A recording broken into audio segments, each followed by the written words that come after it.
Welcome back here to Dubbo for the Junior State Cup Northern Conference. Beautiful conditions for footy. The wind has fortunately died down a little bit. Still quite hot though, around 27 degrees, so fatigue will definitely become a factor at some point throughout this match. And on this particular match, we are seeing Nelson Bay in the blue strip taking on the Maitland Touch Association, the 18 girls division. 25-minute matches, no halftime breaks, and the two sides changing ends when a try is scored. James Preston with you in commentary as Maitland begin their crusade for the try line. And it hasn't begun particularly well, it must be said. It's actually more resembling a crusade after that one. Turnover straight away here for Nelson Bay. Nicholas driving forward and now finding Baxter, who picks up good metres. Here's Nicholas. Baxter then hopping in at acting half. We do also have Jason Stanton joining us in commentary for this one as well, as Nelson Bay is on the attack. Oh, diving potentially between two players. Stell Nicholas nearly did a stellar job. Back to that 7-metre mark. Nicholas floating cutout pass, a little bit too much height on it. The defence is able to arrive in time. They keep recycling the ball, and they are asking a few questions there, but fortunately for Maitland, they had all the answers, Jason Stanton. Yeah, Maitland were able to come up with some really strong D there. I've been hearing some positive things about this young Nelson Bay outfit, so I'm interested to see how they, what they can bring here on the stadium field, and to see whether Maitland, see how they match up against them. Of course, the 18 girls division, a very hotly contested division for that matter, as Amelia Faulua comes up and over halfway. Now through the middle, Sunnerton. Faulua again. She is once more on the charge. Lovely pass back on the inside, but really well tracked in the end there from Emma Dawson. Yeah, you mentioned it's a really hotly contested division. Just sort of wandering up to the field, I've always got to do a bit of a double take, because I think the ball's moving so wide passes, and it's moving so fast. I think it's women's something, and is it women's or 18s? And I've always got to double take because the ball movement's so great, and the speed, the level of touches just keeps getting better every year from these young girls. Here is Olivia Hall. I'll get a turnover there. You're certainly right. I mean, we've seen, for example, in the, I believe it was the under-12s or under-14 girls division a little earlier this morning, some of the great diving. That's now become a real component of that particular division, something we probably weren't seeing a few years back. Yeah, I mean, just to give you, I guess, just the viewers at home, to give you a bit of perspective, it wasn't that long ago when we were coaching the female touch players and the rugby players, where we'd take them to the beach and say, here, we'll show you how to dive, because there was a bit of a reluctance, and we had to sort of really try and teach it as a skill. Whereas now, if you come along and you coach in representative touch, everyone can dive.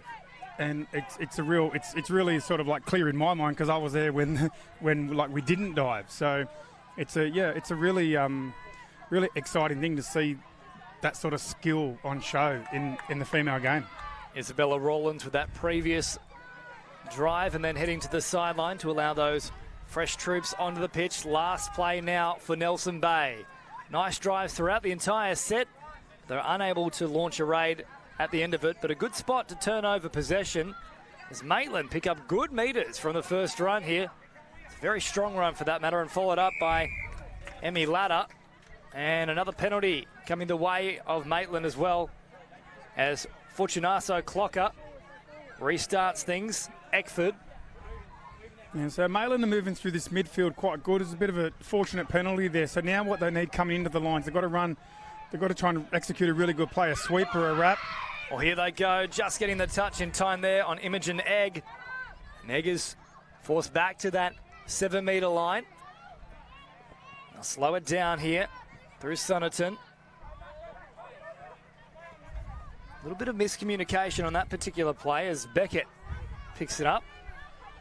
Now Murdoch. Beckett again. Beckett with a couple of dummies out of acting half. She's touched. That means a changeover. So Nelson Bay. Nice scrambling defence against their line. There's been a few different raids from Maitland, but they've managed to come up trumps each time. Yeah, and that's what I was sort of trying to get to in the commentary there about with the Maitland attack, is they had a good platform there. They needed to ask some questions. They need to run their plays diving at the line. I think they'll perhaps, a little bit standoffishy a little bit in that set, so they'll be looking for a little bit better better effort when they get down there next time. Mitchell tried to link up with her outside player. It was touched by Maitland, so another set to work with here. It's probably one of those ones where, had they had their time over, Maitland might have just retracted the arm. Last tackle there, or last touch, should I say, so could have gone quite well for them had they just let the ball sing instead of interfering with it. Nelson Bay won't mind too much. Rawlins to Mitchell, and Mitchell now slows it down back to Rawlins here. At acting half, Rawlins, Mitchell, once more, Mitchell puts on the afterburners. Just got on the outside there for a moment, but Murdoch recovered well. Back to that 7-metre mark. Here is Mitchell. Slowing it down for Rawlins. Finally gets the touch on that 7-metre mark. Turning it back on the inside, but really well read. The entire play there from Tani Beckett. There was no opening whatsoever as Mitchell again tries to conjure up something, but Maitland's defence is like the Great Wall of China. There's no gaps whatsoever. Yeah, Maitland looking very strong there. One of the things that I find particularly impressive that Maitland are doing is the outside players, or like the links and wings that are not in the touch, they're anticipating the touch and they're actually almost getting back to the try line, retreating back out of the play, which enables them to then, you know, be in good position for the next play. So it's something Maitland's doing really well. He's not getting caught up in the touch. Here's Falua, dumbing left, right and centre before finally being touched. She'll play the ball. Still an option through the middle. Well, they've got to release it. She's out of acting half. That was a real breakdown of communication. Falua was initially there in support, but just turned ahead away from the play. Wasn't much more Maitland could do as a result. So 10 metres shy of the halfway line now for Nelson Bay as Mitchell comes forward again. Oh, big touch on Mitchell. That's certainly forceful contact. So another penalty coming here. Yeah, I think the red of Maitland and the pink of the referee, sometimes I look up and I think I've got 9 players on the field. But one of the things, Maitland, that you just sort of touched on there is that, like, they're defending well, they're driving well, but they've got to get a little bit more, you know, cohesion in their attack. And off the back of that heavy touch, it's a forced substitution as well for Bonnie Walter back. So she's headed to the sideline. She'll be back shortly though, so don't worry too much. It's not as if she's been sent off. And they'll turn over possession here, Nelson Bay. So still no score. Maitland Redbacks looking to work it away from their own end. Quick play, the ball. Off they go now. The scooter's on here for Sunnerton. Sunnerton getting away from them, looking to link up on the outside. Great scything run out of acting half from Sunnerton. Incredible game awareness there to realise that she might get caught at dummy half, which would have been a changeover, and settle herself down and find a support player. That's first-class play there. Falua was an option wrapping around once more. Big dummy came through, and somehow, despite it not being at the most blistering of paces, they've managed to find their way through here, Maitland. First try of the match goes the way of the Redbacks. Yeah, well, speed's not always in the feet. Sometimes it's between the ears, and that was a perfect example. A try almost against the run of the play out of nothing by identifying the offside player, and it's something that that we've been seeing in some of these games. And like the ball plays, it's not just trying to always run around someone. There, the attacker spotted an offside player, probably heard the referee saying you're off, you're off. She's run at her and got the try, and that's really against the run of play and a great outcome for Maitland. So quick hands here with Mitchell. Threatening that try line. Mitchell again. Oh, Mitchell, beautiful stuff. The swan dive and picks up a glorious try. We're back to level peggings. It hasn't taken long for the strike back here. Yeah, Nelson Bay almost seemed to, that try they let in sort of almost seemed to shock them into a higher gear, and they come marching down the field. A beautiful play on the run, which we're going to have to see more from Nelson Bay if they want to go deep in this tournament, and they've hit straight back for 1-1. That's a really good response there. So these two sides very evenly matched. I did allude to that earlier in the call, but this entire division is a pretty tightly contested one as the touch is made here on Murdoch. Murdoch now shifting it on here for Beckett. Very busy so far, Tani Beckett. Here she is again now. Ball out in two hands, threatening to link up out wide. Great cover defence though, and the ball just a little bit too high, but referees playing advantage. All offside, so another set to work with here. Yeah, and this would be This would be interesting to see now whether Maitland have learnt from their previous time down on the Nelson Bay line. They had some success there with the Nelson Bay players being called offside.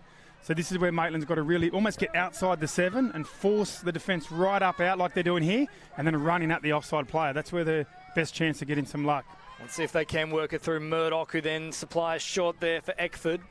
Eckford is caught by a couple of them. About 9.5 minutes gone so far in this one. 1-1 is the score. Maitland Redbacks with ball in hand up against Nelson Bay. Last play now, and the referee's not happy with how they've played it. Of course, you do have to play it square here in touch football, and that is the call. It wasn't square. Yeah, a little bit unfortunate there for Maitland. So a bit of a tip, when you're trying to set up your players, you'll often hear, like James in the commentary, or you might hear a coach say, "I'll dump on the 7" or "do it on the 7." That's so that you know the defenders all have to hit the try line. I might come back to that, James. Well, here comes the Maitland Redbacks. They've gone nice and wide early on. They nearly stripped them for numbers. Murdoch back towards Beckett, and Beckett now links up with Egg. Egg drops it down. Beckett slowing it here for Murdoch. Once more, they are on the 7. Of course, that's what you're talking about there, Jason Stanton. It's a perfect place to drop it off. Very rare that you see the ball played inside that 7-metre mark. Usually from a real big momentum swing, pushing further into the field, and then popping back on the inside there.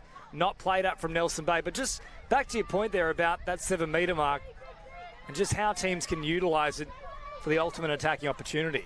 Yeah, so when you're throughout other parts of the field, you sort of got this imaginary 7-metre line that you can't quite see. So as the attacker, you're always trying to work out, is that player on or not? When you dump on the 7, you know every player has to hit the line. So it's very easy to see who's off, and you can be diving at their feet. So most coaches are going to be, trying to teach that you want to be doing your dump on the 7. And then even better, as a bit of a tip, is if you can set up outside the 7, like an 8 or a 9, and run in and dump on the 7, that's even better again, because you're getting more players offside when they come up to meet you outside the 7. So there's a few little tips for you when you're, for the young kids sort of trying to, develop their plays and work on their attack. Absolutely, and that's why we see a lot of those offside calls occurring specifically around the try line as Farlua tries to link up. I think that's either been bounced or potentially touched. No, the referees are happy with it. It's Tani Sunaton who gets the benefit of the doubt there. Yeah, Maitland, they're really surprising me. I wasn't wrapping them up too much because I thought they were a bit more one of the developing teams, but they seem to be going with Nelson Bay. They just keep raising the bar, and was really good to see the scoop in the end goal. We haven't seen a lot of scooping today, and that really caught Nelson Bay off guard. There's a lovely run from Farlua. They'll get another set to work with here, Nelson Bay. Good field position too, around about 15 metres away from the try line. Maitland Redbacks leading 2-1 here over Nelson Bay, 10 shy of the try line now. Here comes Mitchell again. She's looked dangerous so far. Oh, very late pass there, delayed until the very last moment.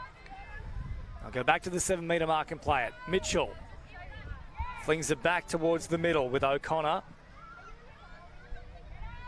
Threatening to link up wider still. Dawson instead turns it back on the inside. Here she is again, Dawson. Dawson scheming, plotting and probing. Finds Mitchell. Mitchell got to ground very quickly.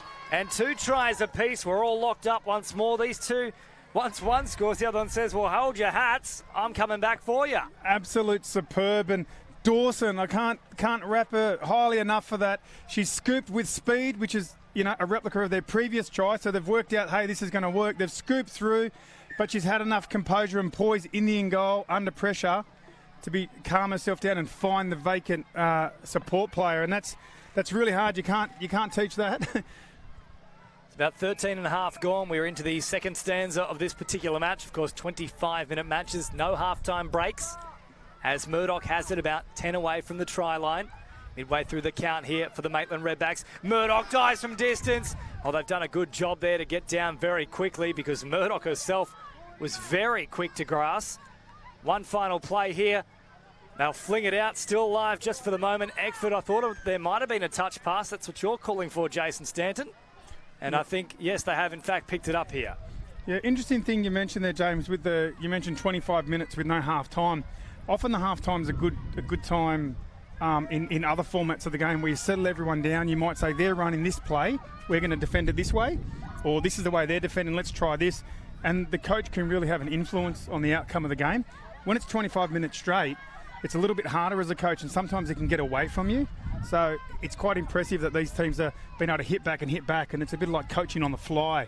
So a bit of a shout out to both sort of coaching crew and these teams, because it can often be a little bit difficult to make adjustments throughout the game. You're 100% right. There's no chance for recalibration. If there is something going wrong, as you mentioned there, it's got to be fixed on the fly or not at all. And unfortunately, they weren't able to pick that one up on the fly. Left behind there from Hannah Baxter. So change over here for the Maitland Redbacks as they head towards their substitutions area. The transition's a very smooth one too. They continue the roll on. Charlotte Mate now up towards the middle of the pitch. But a stray foot, her own foot for that matter, coming into contact with the ball. Sloppy play the ball and a change over here for Nelson Bay. They work it away up towards the halfway line. Yeah, a little bit difficult sometimes at speed, James, because these girls are flying so quick in their passing and dumping. It's, you only can be a fraction off and then the ball's bouncing or you're off the mark or, It's a skill set very specific to this sport. There's not too many ones where you're reaching down at full pelt, trying to pick up the ball and continue on with the momentum as Mitchell hops around the centre of the field. Change over here for the Maitland Redbacks. It is unique to touch footy, James. It's a good point. I remember back in the day, we had some games actually touch football players versus NRL players as a bit of a sort of challenge. Here we go though, Jason Stanton. She's off here. Tani Sunnerton for the line. Sunnerton exploits a short side and goes all the way. Great pace on display. Maitland Redbacks are back into the lead, 3-2. Maitland just keep on coming. They keep on coming. The gift that keeps on giving, James. Every time I keep thinking, well, that'll do. Nelson Bay will come back now. Maitland say, no, we're not done yet. And now they've got the lead again, 3-2. Now, you're mentioning there as well about an exhibition match between NRL players and also touch footy players. How did that transpire? Yeah, there was a game. It was the St. George players. I know, I'm showing my age here, but it was, Anthony Mundine, Nathan Blacklock, that sort of era. And it was St. George, and they come up against some of the West touch footy players in an exhibition game.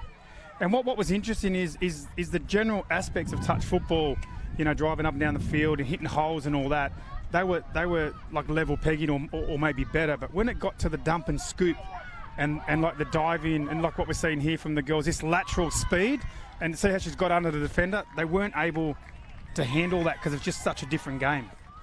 Well, much heavier bodies as well in rugby league. Obviously, they're built for more impact, I suppose, and we've got a more slender frame in general for most touch footy players. It's all about speed as opposed to power. So that would obviously have a bit of an impact as well when you are doing those harsh angle changes. Yeah, very harsh. And a really easy way to visualise it, I guess, for everyone watching at home, is you look at an NRL set of 6, which might go for a minute or something, 60 seconds or something. In touch, you'll see this set will finish in 20 seconds, 25 seconds. So even one set of possession is at least twice as quick or 3 times as quick as an NRL set. So you'll probably have easily, 2 sets of 6 per minute. So that's a good way to visualise. Here we go though, Jason Stanton. How about the footwork there? And then popping it back to the middle. However, no try, but wonderful effort there from Tani Beckett. Just to stop on a run and then come back against the grain. Those are those angle changes that we're talking about as we discuss the differences between the likes of NRL and, of course, New South Wales touch football, a great pathway for a lot of aspiring league players, for example. That's a wonderful encapsulation of exactly what we're describing. Yeah, so there's some skills that are in rugby league. Obviously, like tackling is an easy one, where it's like specific to league. The thing that sometimes some of our viewers are not across is that there are specific skills to touch, like the angle changes, the aggressive diving, and that's running backwards at full speed. You don't have to do that in rugby league. So they're the ones for touch, and then you've got this middle area where you've got all these skills that are transferable, and that's why some touch footy players become great NRL players, because they pick up the skills in NRL and they bring the touch football speed. And we saw that, people like Jonathan Thurston, Benji Marshall, when they were playing touch footy, they had all these attributes. Then they added the rugby league skills to their repertoire, and then they're near impossible to stop because they're just playing at another level. Of course, a more recent example being Jerome Luai, the premiership winning 5'8" for the Penrith Panthers, a very long association with New South Wales touch, as the Nelson Bay side hop into Enemy territory here. Maitland Redbacks just being told to make sure they're keeping their onsides. Last play now as they drive straight and hard with West. West can't find an opening. Once more, we're still here at level peggings as we get inside the final 5 minutes. 3 tries apiece. I don't know how this is going to end up. It's actually unexpectedly very exciting. I actually thought Nelson Bay were dominant, then I thought Maitland might run away with it. And yeah, this is grandstand finish here on the stadium field. Here they go, good metres through Ladder. Ladder has left it behind in the play the ball there. Difficult one to pick up, unfortunately, there for Abby Turner. But it does mean that Nelson Bay now have pretty good field position up towards halfway. Flat ball right at the advantage line. Driving directly at some of those offside players. They just get back in time. And now Letitia West picked up, scooped away here to Hall. Last play now for Nelson Bay. Off they go with Nicholas. Nicholas threatening to link back up through the middle, but Turner has done a great job there. She was the woman who made the initial mistake, but she's done a great job in cover defence there and made the important last touch. Yeah, well, that's one of the other positives in touch footy. It's happening so quick with a set of 6 every 20 seconds. If you happen to make a little error, you get a chance to make up for it very quickly, which is what we saw on that occasion. And Turner follows it up with a nice run towards the subs box as they get their set in motion. Up over halfway now with Egg. About 10 metres into enemy territory as Murdoch is back out there. Now she's with the ball. Steps off the left and drives hard and straight. Beckett back to Murdoch. Murdoch all the way through the middle, but they've just got her in time. I thought she was home and hosed. It's a beautiful tight line there from Murdoch. Really explosive. Unlucky not to get the try. Here's Murdoch again, threatening to link up out wide. This time the pass looking for Fortunato Clocker is a little too far in front of her. I've had a bit of a brain blank, James. We've got the Maitland Redbacks. What have we got? Nelson Bay. What have we got? Stingrays. What are we? Nelson Sharks. I think you've put me on the spot here. I don't know. I'm not 100% sure. I know the Ballina Sharks are playing. I've had a bit of a blank there because I'm just thinking Redbacks versus, and I'm like, oh, what are they again? So the Nelson Bay folks, sorry. I know I'm going to be getting lots of unhappy fans telling me later on. I should know Nelson Bay. I've spent a bit of time coaching up there. I should know the mascot. Absolutely. There's no excuses for you. Now there's a big dummy here and then the pass is thrown but not collecting there. I'm just having a little look for you on the back of the jersey. You're welcome to have a crack yourself if you can try and find that little moniker. Yeah, I know my phone's going to be running pretty hot pretty soon if I don't work this out. It is Nelson Bay though on the charge here. Hannah Baxter taps it. And now away to Alice Mitchell. Now slow it down here with Dawson. Back to Mitchell, who's already picked up a try herself. She's been one of the best players for this Nelson Bay side throughout this particular match. Always looking dangerous. Here she is again, slowing things down. Now she'll launch a little raid. Mitchell getting away from them with a long stride. Oh, Mitchell, there it was. I did call her as being a dangerous customer. She'd set up a try in all but the end product. James, would you believe it if I said it's the Nelson Bay Neptunes? There's many things that I associate Nelson Bay with. I don't know if it's Neptune, the god of the sea, but I guess it kind of works. As the Redbacks come towards their sideline. I like it. I'm just kicking myself for not remembering. So I've at least got a point of difference here. I don't have any direct association with the Nelson Bay Neptunes. You've coached there, though. What's your excuse? Oh, I was fortunate enough to do some clinics and things around the place. I've actually got a long history with Dubbo. I sort of come out here, I think, 4 or 5 years in a row, running clinics out here. So back when I was playing, I was trying to, do a lot of development work and sort of grow the game. So I've got some connections with some of these clubs, and Nelson Bay always looked after me. And so, yeah, got a bit of soft spot for Nelson Bay, as I do with Dubbo. Of course, we have seen Dubbo in action already on our main field. I'll have a little look in between the break between this game and the next as to when we might see them again on our main field. But there's only about 2 minutes left here for the Maitland Redbacks and the Nelson Bay Neptunes. And we do have level pegging still. 3 tries apiece. And this next try could be all important here. And unfortunately, they have given away possession in an attacking position here. So Nelson Bay want to get on with it pretty quickly through Mitchell. Mitchell, great footwork, picks up an extra few metres. They head towards that sub box once more. It's a decent transition with a great drive off the back of it on play 3. However, the play the ball again, incorrect. That is a real coach killer here. They won't like that. Jamie Law wouldn't be particularly happy with her team there.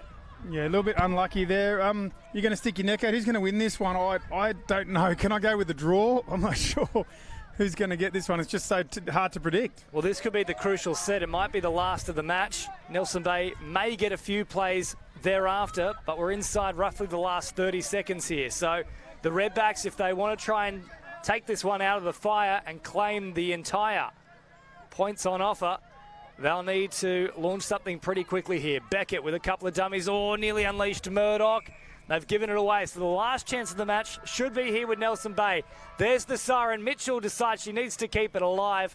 But at full time, it is 3-3. A bit of a thriller, Jason Stanton. I think so. And definitely I got a bit of extra entertainment because I kept thinking it was going to be one-sided.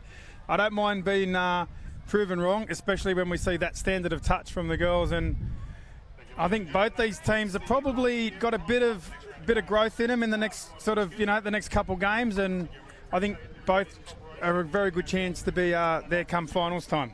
It was a very strong performance from both sides, but at full time, a victory for neither side. They have managed to square things off here, 3 tries apiece, and coming up next on our main field, it'll be Dean Russell alongside Jason Stanton to bring you all the action from the 18 boys division as Mudgee takes on Singleton.